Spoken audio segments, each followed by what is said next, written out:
Have you ever noticed how certain people in your life lift you higher while others seem to pull you down?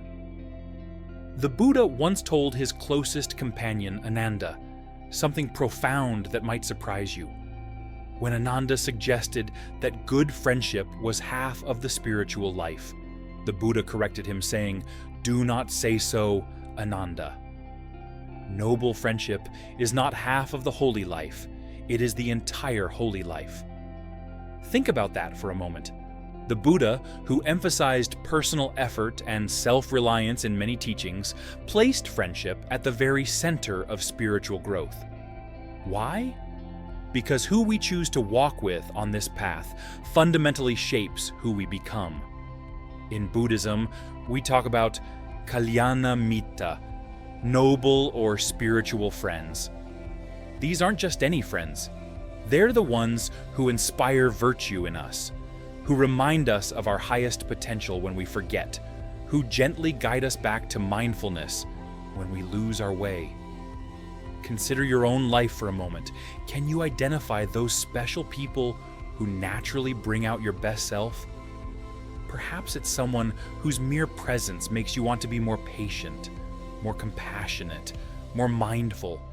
Maybe it's someone whose wisdom helps you see through your own delusions, or someone whose consistent kindness reminds you what truly matters in life.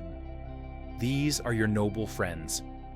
And according to the Buddha, they aren't just nice additions to your life, they're essential to your spiritual journey. Let me share a story that might sound familiar.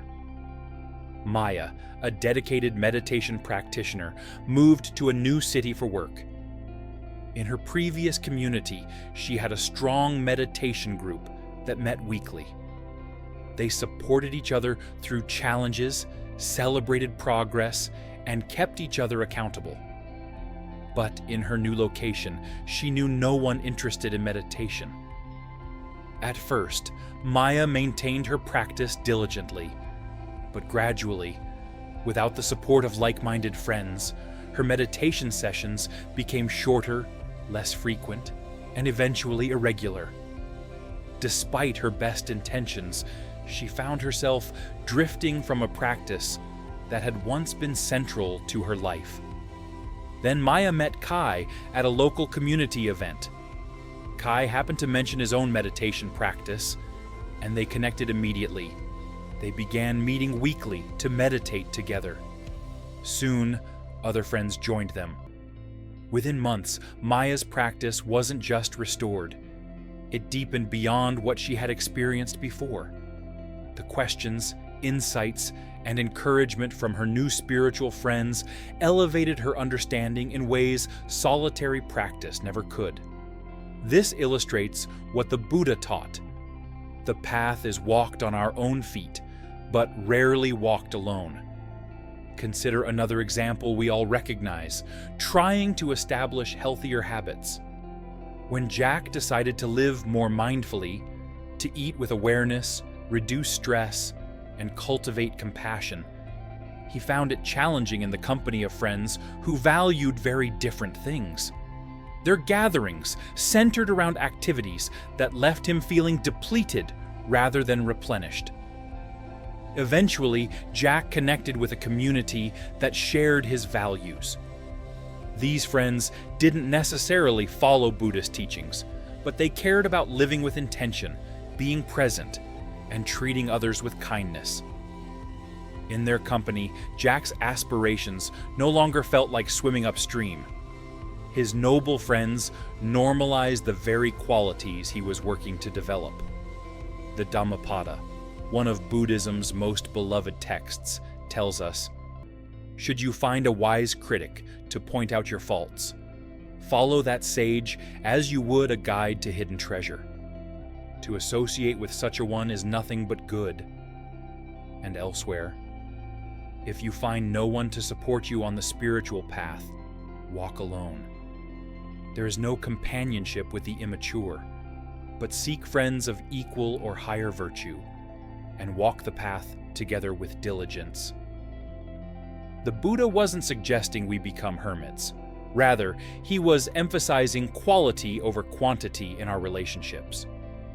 The Tripitaka contains numerous stories of disciples who progressed rapidly on the path because they found the right spiritual companions. Even those with natural talent advanced more quickly with proper guidance and support. Modern research confirms what the Buddha taught 2,600 years ago. We become like the people we spend time with. Studies show that our habits, attitudes, and even our brain patterns synchronize with our close companions. We absorb the worldviews of those around us, often without realizing it. This is why the Buddha placed such emphasis on noble friendship. It's not just about having pleasant company, it's about creating conditions where awakening can flourish. So how do we cultivate these precious relationships? Here are some suggestions. First, recognize the noble friends already in your life.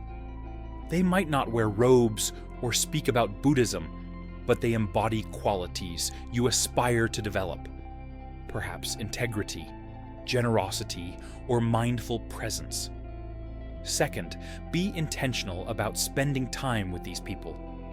In our busy lives, we often default to convenience in our social schedules. But spiritual friendship requires prioritization. Third, seek communities centered around shared values. Whether it's a meditation group, a service organization, or simply people committed to living with awareness and compassion, these connections matter deeply. Fourth, remember that spiritual friendship goes both ways. Ask yourself, am I being a noble friend to others? Do I encourage their highest aspirations? Do I help them see their own goodness? Finally, consider the Buddha's advice to periodically reflect on your relationships. Do these connections lead toward greater awareness, compassion, and wisdom, or toward distraction, confusion, and harm? The Buddha taught that the entire world can be divided into two groups: those who help us grow spiritually and those who don't. This isn't about judging others. It's about honoring the profound impact relationships have on our path. Today, I invite you to reflect on your own circle of friends. Who brings out your highest self? Who reminds you of what truly matters? Who helps you stay true to your deepest values? These are your Kalyana Mittas, your noble friends, treasures beyond measure on the spiritual path. This week, make a conscious effort to deepen these spiritual friendships. Reach out to someone who inspires your practice.